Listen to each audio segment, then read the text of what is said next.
Yes, puji Tuhan. Shalom saudara. Apa kabarnya hari ini? Saya percaya kita semua dalam keadaan yang baik, luar biasa di dalam Tuhan. Mari kita siapkan diri kita siapkan jiwa kita ambil sikap yang benar. Kita akan mulai ibadah kita pagi hari ini. Mari kita satu dalam doa. Terima kasih Bapa, terima kasih Tuhan Yesus untuk kebaikan-Mu selama seminggu ini Tuhan. Kami tahu penyertaan-Mu, perlindungan-Mu sempurna buat setiap kami Tuhan. Mari jamah setiap anak-anak-Mu Tuhan. Kuatkan setiap anak-anak-Mu Tuhan. Mungkin mereka dalam keadaan yang lemah, Engkau kuatkan Tuhan. Dalam keadaan yang sakit, Kau sembuhkan Tuhan. Dalam keadaan yang tidak punya pengharapan, Kau berikan pengharapan yang baru Tuhan. Terima kasih Bapa, lawat setiap anak-anak-Mu Tuhan. Berkati setiap anak-anak-Mu Tuhan. Kami siap untuk mulai ibadah ini hanya di dalam satu nama, Tuhan Yesus Kristus. Mari kita yang siap memuji dan menyembah Tuhan. Kita sama-sama katakan amin. Boleh kita kasih tepuk tangan yang terbaik buat Tuhan kita. Sorakan haleluya. Haleluya. Boleh tepuk tangan semuanya. Bersuka cita. Kita akan merayakan kebaikan Dia yang sungguh baik atas hidup kita.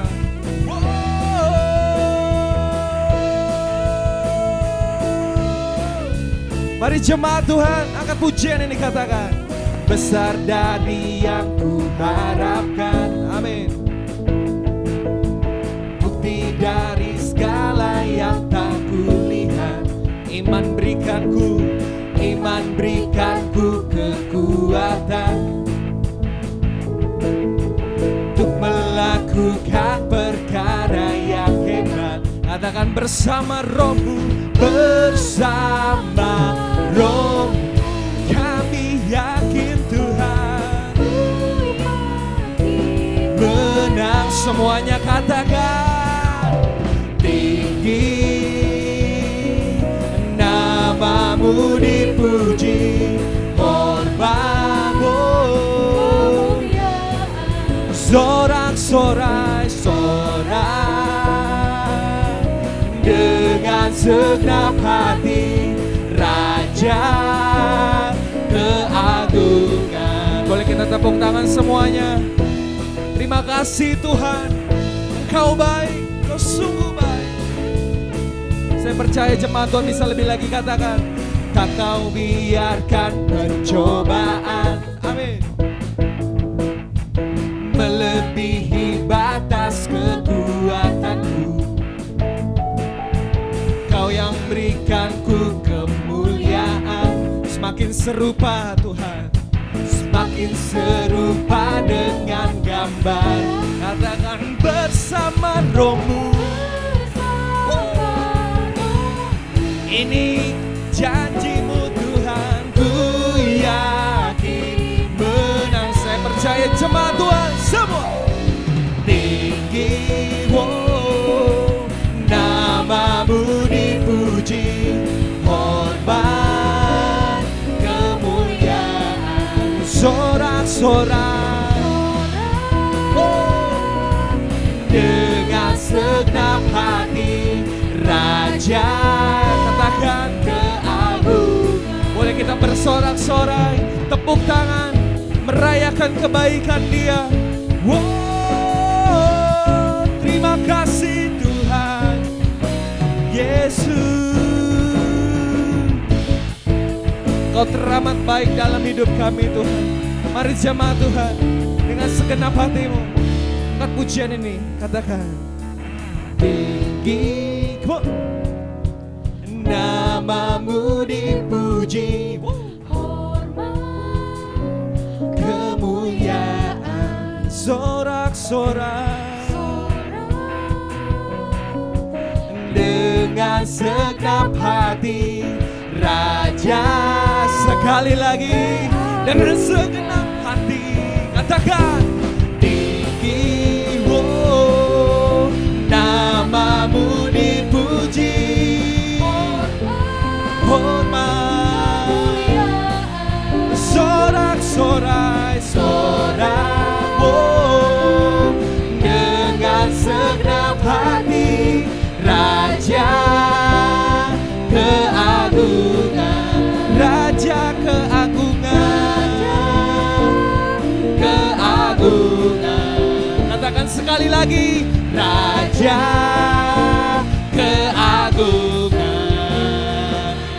kasih tepuk tangan buat Raja di atas segala raja, Yesus namanya. Haleluya.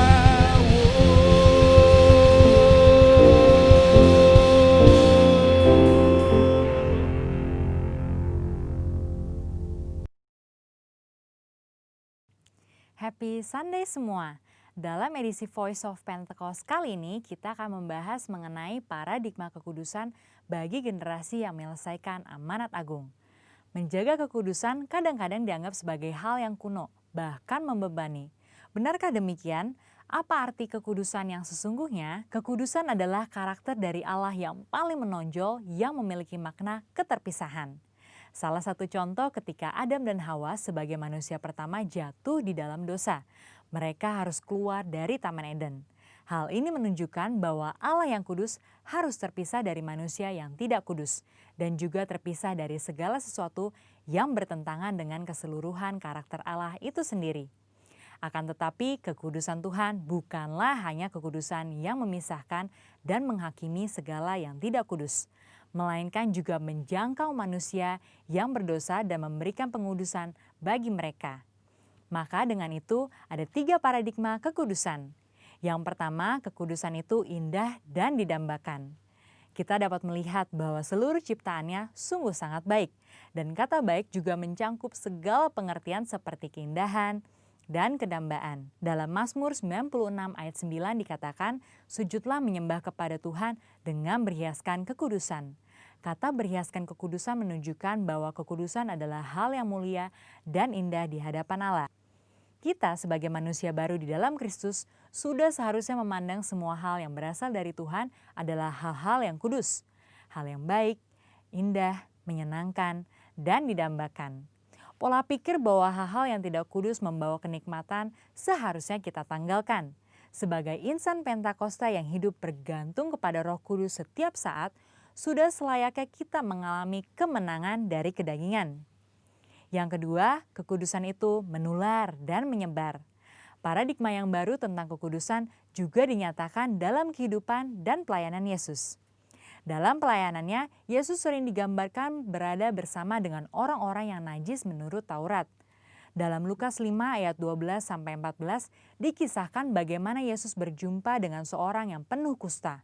Orang tersebut meminta kepada Yesus untuk menahirkannya, yang kemudian diresponi oleh Yesus dengan menjamahnya dan berkata, "Jadilah engkau tahir." Dan Alkitab mencatat bahwa orang tersebut menjadi tahir. Ketika Yesus menjamah orang yang sakit kusta yang najis menurut Taurat, Yesus tidaklah menjadi najis. Namun sebaliknya, kekudusan Yesus terimpartasi kepada orang yang sakit kusta itu dan mentahirkannya. Hal ini selayaknya memberikan paradigma baru dalam kita memandang kekudusan, yaitu kekudusan itu menular dan menyebar. Yang ketiga, kekudusan menjangkau banyak orang. Dengan pengurapan Roh Kudus, maka sudah seharusnya kita menjangkau orang lain dan menularkan kekudusan tersebut. Kekudusan bukan lagi hanya sekedar yang penting saya sendiri yang kudus.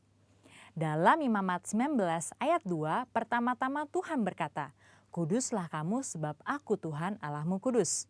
Setelah itu mulai dari ayat 3 dan seterusnya, Tuhan memberikan serangkaian perintah kepada umat Israel untuk melakukan perintah seperti menghormati ayah dan ibu ataupun bertindak jujur. Hal-hal yang diminta Tuhan ini menunjukkan bahwa kekudusan bukan berdampak hanya untuk diri sendiri, tetapi juga berdampak secara horizontal, yaitu kekudusan menjangkau banyak orang.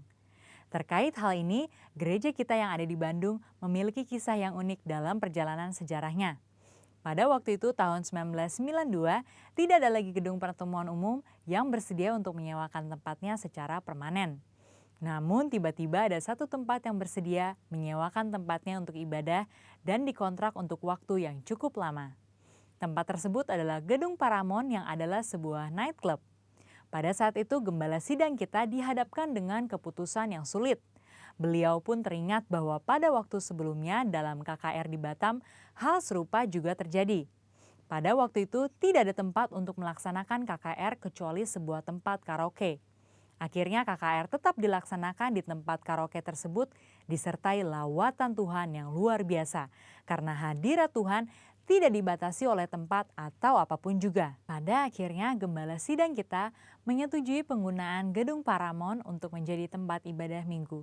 Meskipun tempatnya aneh menurut manusia, tetapi hadirat Tuhan memenuhi tiap ruangan ibadah dan lawatannya pun terjadi setiap minggu. Banyak orang bertobat dan jiwa-jiwa bertambah hari demi hari. Wow! Kesimpulannya, Tuhan sedang memanggil kita untuk hidup dalam kekudusan guna menyelesaikan amanat agung. Dalam Wahyu 22 ayat 11 dikatakan, barang siapa yang berbuat jahat, biarlah ia terus berbuat jahat. Barang siapa yang kudus, biarlah ia terus menguduskan dirinya. Mari kita terus mengerjakan dan menjalani kehidupan kita, bergerak dan menularkan kekudusan kemanapun kita pergi untuk menuai banyak jiwa. Tuhan Yesus memberkati.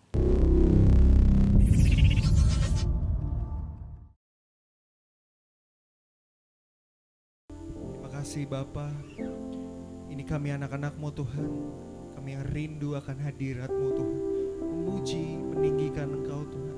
Mari lawat setiap anak-anak-Mu Tuhan. Kau jamah setiap anak-anak-Mu Tuhan. Oh ya ralabatakaralamaya syaralabalala. Yes Tuhan.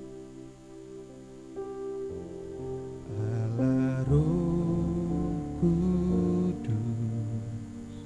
Mari penuhi kami Tuhan. Penuhi kami. Ku rindu Kau selalu dalam hidupku. Allah Roh Kudus, ubah setiap hati, ubah hatiku.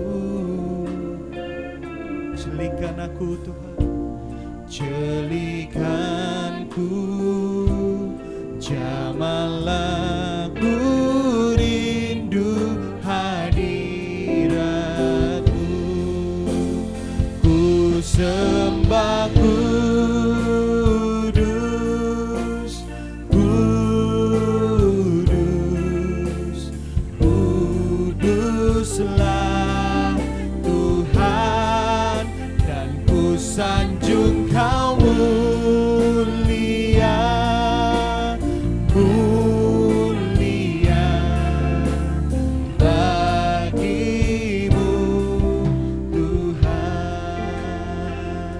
Mari dengan segenap hatimu, lebih lagi katakan Allah Roh Kudus. Yes, Lord. Allah Roh Kudus, mari penuhi setiap kami Tuhan. Penuhi kami rindu Tuhan, ku rindu Kau selalu dalam hidupku. Allah Roh Kudus, Allah Roh Kudus, ubah setiap hati kami Tuhan, ubah hatiku, celikan aku Tuhan, celikanku, jamahlah ku rindu hadirat-Mu Tuhan. Ku sembah kudus,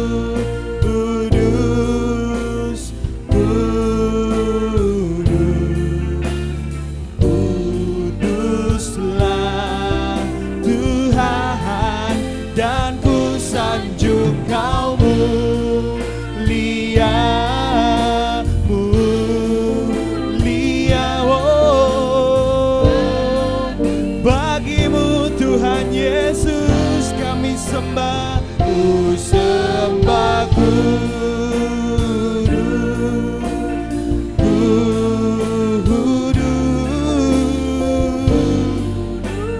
Engkau yang kami tinggikan Tuhan, dan ku sanjung Kau mulia, mulia, oh, bagi sambil angkat tanganmu, sembah Dia, ku sembah kudus,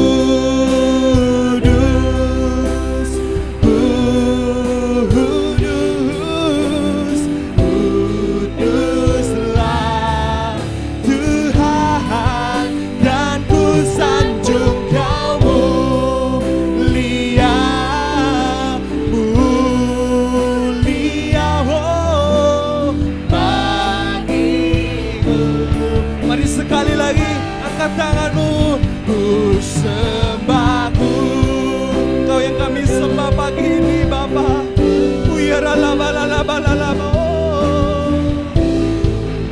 Yesus Tuhan, dan ku sanjung Kau mulia, mulia, oh, bagimu Tuhan, bagimu Tuhan, bagimu Tuhan, bagimu Yesus, bagimu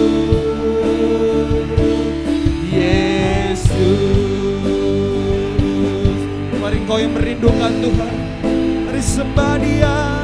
Yesus, Kau yang pegang setiap masa depan kami Bapa.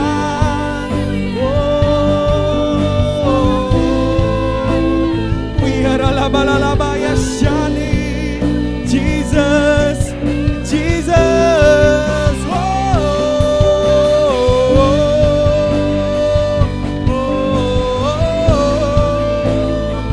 Engkau melawat setiap anak-anak-Mu Tuhan.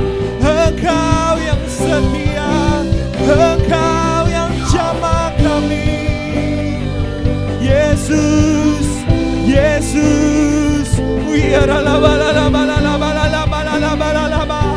Mari terus menyembah Dia di dalam roh dan kebenaran. Engkau yang kami tinggikan, Engkau yang kami muliakan. Wiaralabayasyani.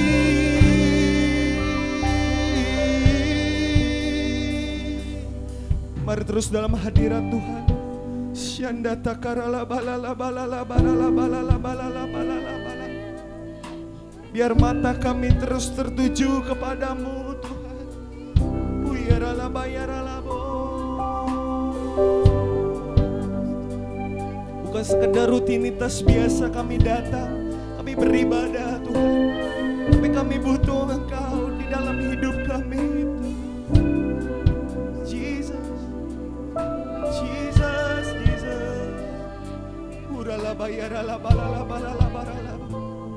Ya, ya Tuhan. Sujud di altarnya, ku bawa hidupku, ku terima anugerahnya. Dia ampuniku dan bebaskanku. Dia ubah hidupku, baharui hatiku. Sesuatu terjadi saat datang di altarnya. Mari sujud di altarnya, mari datang ke hadapannya. Sujud di altarnya, ku bawa hidupku, ku terima anugerahnya. Ya ampuniku dan bebaskanku. Oh, ya ubah hidupku.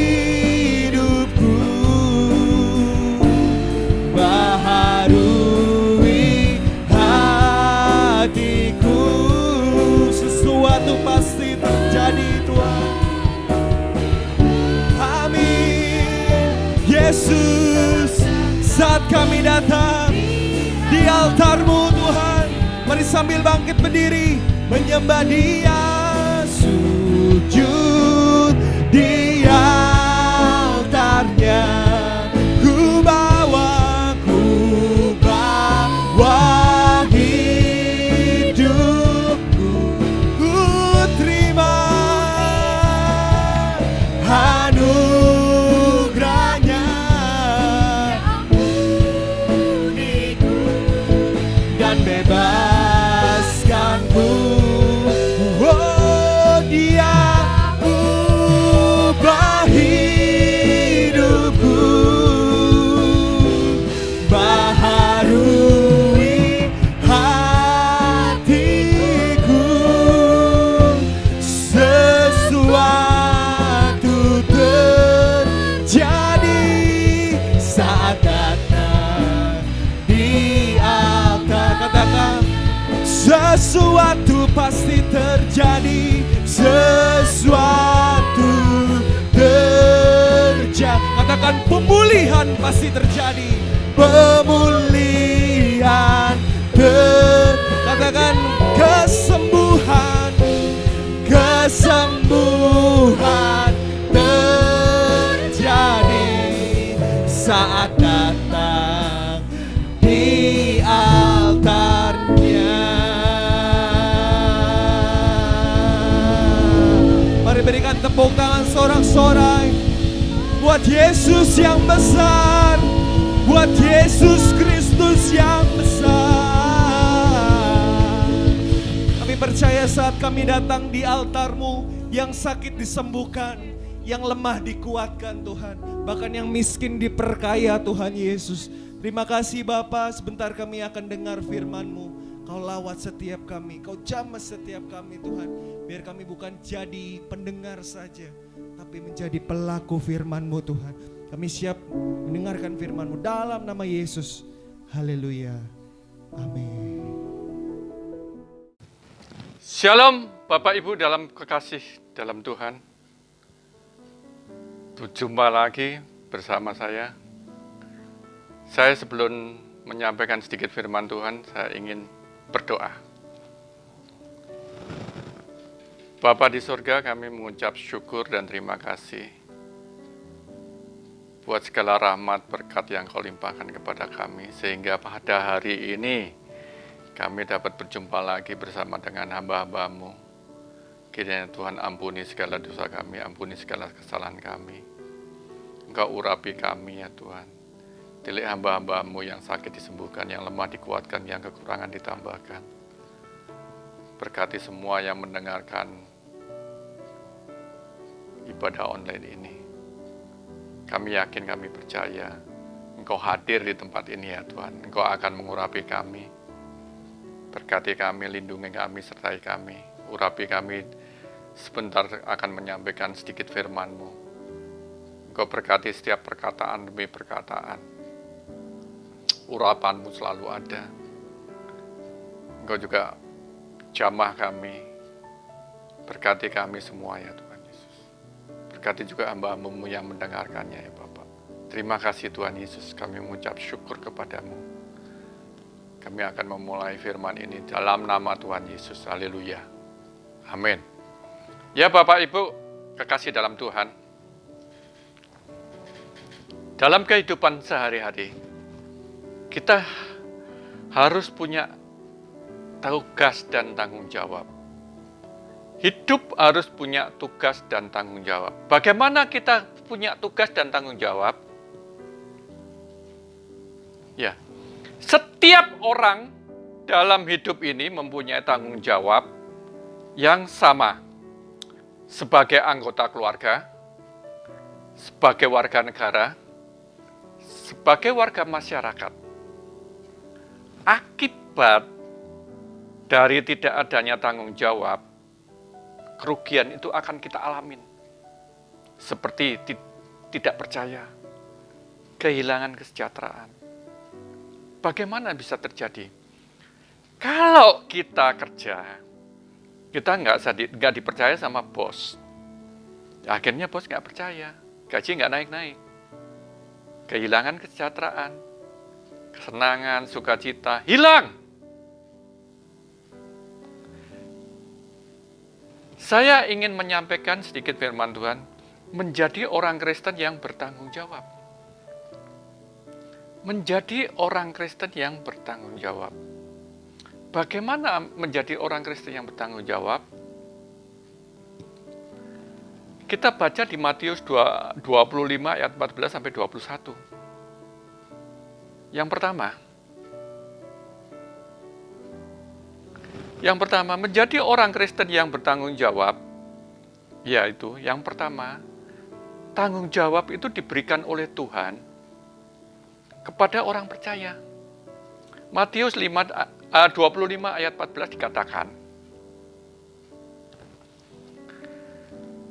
Matius 25 ayat 14, sebab hal kerajaan surga sama seperti seorang yang mau bepergian ke luar negeri, yang memanggil hamba-hambanya dan mempercayakannya hartanya kepada mereka.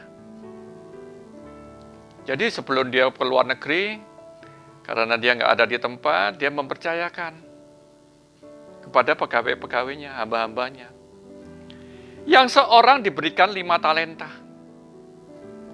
Yang seorang lagi 2 talenta. Dan yang seorang lagi 1 talenta. Masing-masing menurut kesanggupannya, lalu ia berangkat. Bosnya itu tahu. Kamu tak kasih 5 talenta, kamu tak kasih 2 talenta, kamu tak kasih 1 talenta. Nggak ada yang komplain karena sama bos. Bos yang ngasih. Karena bosnya dia tahu akan kesanggupannya pegawainya atau hambanya. Begitupun kehidupan kita. Kalau kita dipercaya sama orang, orang itu mempercayakan kita. Kalau dikasih 5, terus kita bisa menggandakan 5 lagi jadi 10, dan dikembalikan lagi ke bosnya. Ya kita akan dipercaya sama bos. Begitupun yang 2. Karena yang 1 ini malas, ya bodoh. Bukan bodoh karena nggak pinter, tapi karena malas. Nggak sanggup, akhirnya dikasih 1 talenta. Jadi bosnya tahu kesanggupannya masing-masing. Lanjut berikutnya. Jadi tanggung jawab itu untuk mengusahakan. Ya, 2, tanggung jawab untuk mengusahakan. Matius 25 ayat 16 dikatakan, segeralah pergi hamba yang menerima talenta itu. Ia menjalankan uang itu lalu beroleh laba 5 talenta. Wah, ini orang ini nggak banyak cincong, nggak banyak ngomong. Dia langsung pergi, langsung dia menjalankan uang itu. Yang 5 talenta itu langsung memperoleh 5 talenta, lebih laba 5 talenta. Ayat 17 dikatakan juga, hamba yang menerima 2 talenta, itu pun berbuat demikian juga, dan berlaba 2 talenta. Sama dua-duanya dapat laba. Jadi di ayat ini jelas sekali, ya, kita harus punya landasan firman Tuhan dalam kehidupan kita. Jadi firman Tuhan itu menjadi landasan kehidupan kita, Pak. Itu sangat penting buat kita. Kita nggak usah takut. Kita nggak usah cari kambing hitam. Kita sudah banyak ngomong, langsung jalanin semuanya. Dan Tuhan akan memberi kepercayaan yang lebih kalau kita sungguh-sungguh. Yosua 1 ayat 8 dan 9 dikatakan, janganlah engkau lupa memperkatakan kitab Taurat ini, tetapi renungkanlah itu siang dan malam, supaya engkau bertindak hati-hati sesuai dengan segala yang tertulis di dalamnya. Sebab dengan demikian perjalananmu akan berhasil dan engkau akan beruntung. Jadi yang pertama kita harus memperkatakan apa yang dibaca kita setiap hari? Firman Tuhan. Firman Tuhan itu ngajarin kita. Firman Tuhan mendidik kita, menolong kita, menyertai kita, melindungi kita. Tapi asal kita memperkatakan firman itu setiap hari. Dan kita harus bertindak hati-hati. Dan semuanya itu akan berhasil. Perjalanan kita akan berhasil. Dan engkau akan beruntung. Ayat 8, Yosua 1. Bukankah telah kuperintahkan kepadamu, kuatkanlah dan teguhkanlah hatimu. Kita suruh kuatkan dan teguhkan hatimu. Jangan kecut, tidak boleh kecut. Tidak boleh tawar hati. Sebab Tuhan Allahmu menyertai engkau kemanapun engkau pergi. Jadi kita nggak boleh tawar hati. Biasanya orang yang sudah tawar hati begini. Setiap kita manusia, ya, kalau di perusahaan, kalau bosnya percaya sama yang si A, wah yang si B pasti marah, tawar hati, kecut, jengkel, marah, iri. Begitupun kehidupan kita. Sama. Jadi kita nggak boleh. Makanya kalau momennya kita tahu bahwa hidup itu harus punya tanggung jawab dan tugas dan tanggung jawab. Kita harus bersama Tuhan. Dan Tuhan pasti tolong kita. Tuhan pasti menyertai kita. Berikut.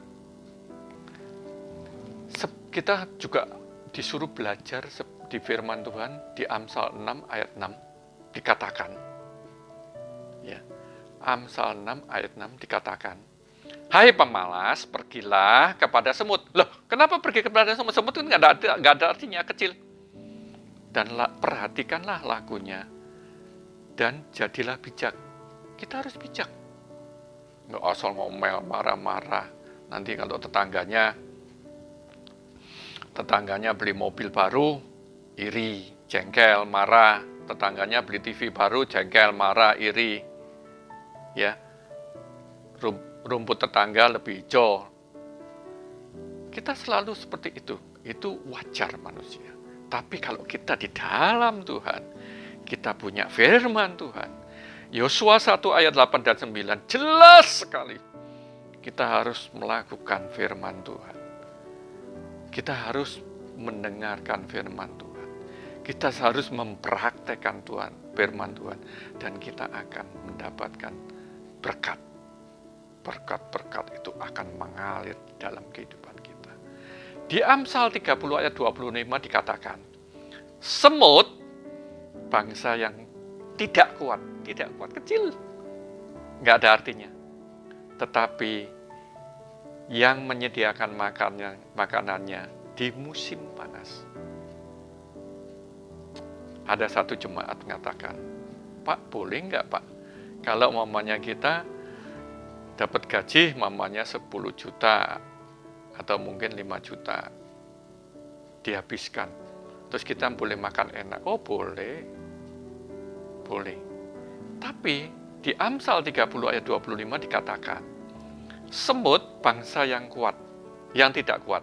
Tetapi dia menyediakan makannya pada waktu musim panas. Jadi ada saat-saatnya kita punya masalah. Ada saatnya kita tidak menuai. Kita sudah ada lumbungnya. Begitupun kehidupan kita. Sama.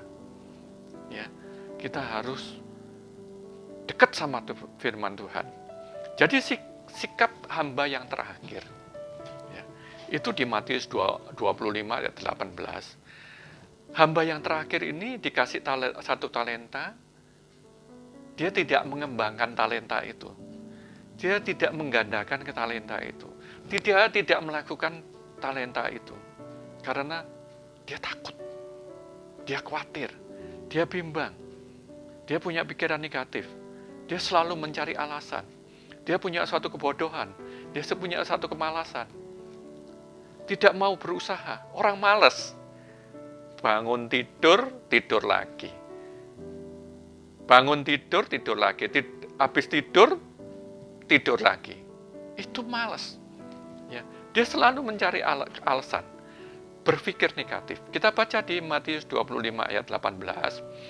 Tetapi hamba yang menerima 1 talenta itu pergi dan menggali lubang di dalam tanah, lalu menyembunyikan uang tuannya itu. Dia takut uang tuannya itu hilang, takut berkurang, takut nggak berganda, nggak melipatkan. Dia malas karena dia selalu mencari alasan. Dia selalu punya pikiran negatif. Waduh, teman saya dapat 5 talenta. Waduh, teman saya dapat 2 talenta. Saya cuma dapat 1 talenta. Malas, biarin aja. 1 talenta ini. Jadi dia nggak punya tanggung jawab. Nah, tadi yang 5 talenta dan 2 talenta itu punya tanggung jawab. Dari hasil sebuah tanggung jawab, di Matius 25 ayat 19 dikatakan, orang yang mengusahakan akan menuaikan hasilnya. Orang yang mengusahakan akan menuaikan hasilnya. Matius 25 ayat 19, lama sesudah itu pulanglah hamba-hamba itu lalu mengadakan perhitungan dengan mereka. Hamba-hamba yang menerima 5 talenta itu datang dan ia membawa laba 5 talenta. Katanya, Tuan, 5 talenta Tuhan percayakan kepadaku. Lihat, aku telah peroleh laba 5 talenta. Dia mendapatkan 5 talenta. Jelas, dia nggak banyak ngomong. Dia nggak banyak cincong. Dia nggak iri hati. Dia nggak marah. Kenapa saya dikasih 5 talenta? Teman saya cuma 1 talenta. Enggak. Dia jalanin aja. Dia murni hatinya. Dia punya tanggung jawab. Dia melaksanakan tugasnya dengan baik. Begitupun kehidupan kita. Ayat 21 dikatakan,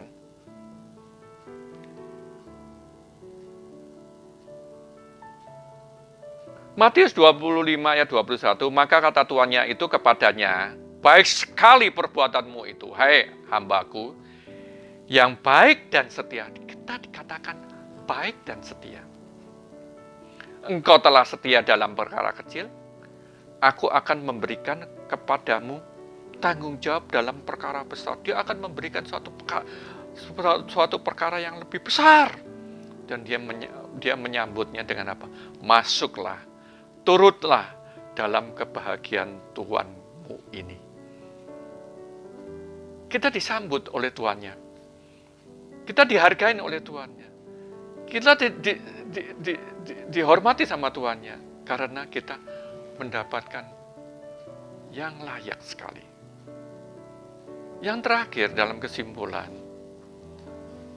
setiap orang Kristen bertanggung jawab atas segala sesuatu yang mereka peroleh dari Tuhan. Jadi setiap orang Kristen bertanggung jawab atas segala sesuatu yang mereka peroleh dari Tuhan. Bila tak bertanggung jawab, yang mereka terima itu akan diambil kembali. Jadi kalau enggak bertanggung jawab, diambil kembali dan kamu diusir. Sekecil apapun yang dipercayakan kepada kita untuk melayani Tuhan, maka lakukanlah itu dengan segenap hati. Ini firman Tuhan. Jadi kita sebagai anak-anak Tuhan, kalau kita melayani, kita dipercayakan hal-hal kecil, kita harus terima. Kita harus mengucap syukur. Dan Tuhan akan memberikan suatu kepercayaan yang lebih besar. Sekian firman Tuhan. Sebelum firman Tuhan, kita akan berdoa. Mari kita berdoa. Bapa di surga, kami mengucap syukur dan terima kasih. Terima kasih buat firman-Mu untuk hari ini. Kami yakin, kami percaya. Firman-Mu menguatkan kami, supaya kami mempunyai tanggung jawab dan tugas yang diembannya kepada kami, sehingga kami dapat melakukannya. Semua itu karena anugerah-Mu, karena berkat-Mu, karena berkat-Mu. Engkau berkati hamba-hamba-Mu yang hadir, yang melihat online ini ya Tuhan Yesus. Kami yakin, kami percaya berkat-Mu melimpah-limpah. Terima kasih Tuhan Yesus, terima kasih. Engkau berkati setiap hamba-Mu yang tidak bisa mendengarkannya. Kiranya Tuhan tolong didik mereka satu persatu, urapi mereka satu persatu, berkati mereka satu persatu. Terima kasih ya Tuhan Yesus, terima kasih. Kami berdoa hanya di dalam nama Tuhan Yesus. Mari yang percaya sama-sama katakan, amin. Mari kita masuk dalam perjamuan kudus. Sebelumnya kita akan berdoa. Bapa di surga, kami mengucap syukur dan terima kasih buat segala kebaikan-Mu. Kami mau masuk dalam perjamuan kudus. Semua itu karena anugerah-Mu, karena berkat-Mu, karena perlindungan-Mu, dan karena keselamatan-Mu. Bapak, sebelum kami mau masuk dalam perjamuan kudus, kami mau mengingat segala kebaikan-Mu ya Bapak.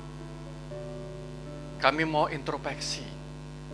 Mungkin masih ada ganjalan, mungkin ada dosa yang belum kami selesaikan. Kiranya Tuhan ampuni kami. Tuhan berkati kami, Tuhan lindungi kami, Tuhan sertai kami. Terima kasih Bapak, terima kasih. Sucikan, kuduskan kami ya Tuhan, supaya kami layak masuk dalam perjamuan kudus ini. Hanya di dalam nama Tuhan Yesus kami berdoa, haleluya, amin. Mari kita angkat tinggi-tinggi roti ini. Firman Tuhan mengatakan, sebab apa yang telah kuteruskan kepadamu telah aku terima dari Tuhan, yaitu bahwa Tuhan Yesus pada malam waktu ia diserahkan, mengambil roti dan sesudah itu ia mengucap syukur atasnya.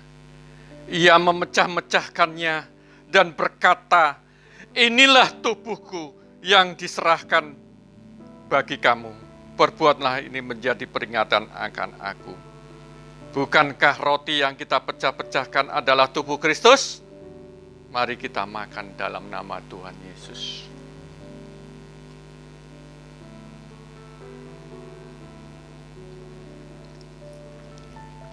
Terima kasih Tuhan Yesus. Terima kasih.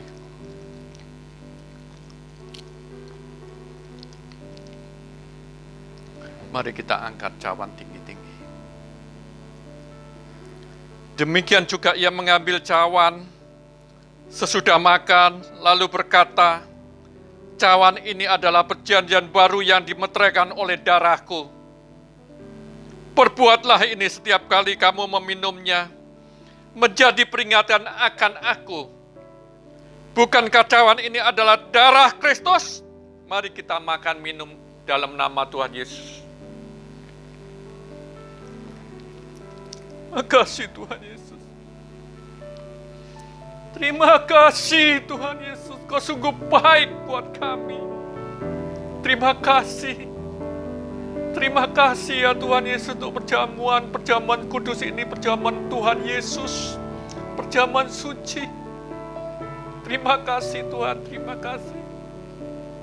Kami yakin, kami percaya yang mengikuti perjamuan kudus ini, yang sakit sudah disembuhkan, yang lemah sudah dikuatkan, yang kekurangan sudah ditambahkan. Terima kasih Bapak, terima kasih. Hanya di dalam nama Tuhan Yesus kami telah melakukan perjamuan kudus ini. Amin. Mari kita angkat kedua tangan kita. Kita akan menerima berkat dari Allah Bapa. Syukur Bapa. Syukur Bapa. Syukur Bapa. Terimalah berkat dari Allah Bapa, anaknya yang tunggal yaitu Yesus Kristus, persekutuan manis dengan Roh Kudus, mulai dari sekarang sampai Tuhan Yesus datang menjemput kita di awan-awan yang permai. Mari yang percaya sama-sama katakan, amin.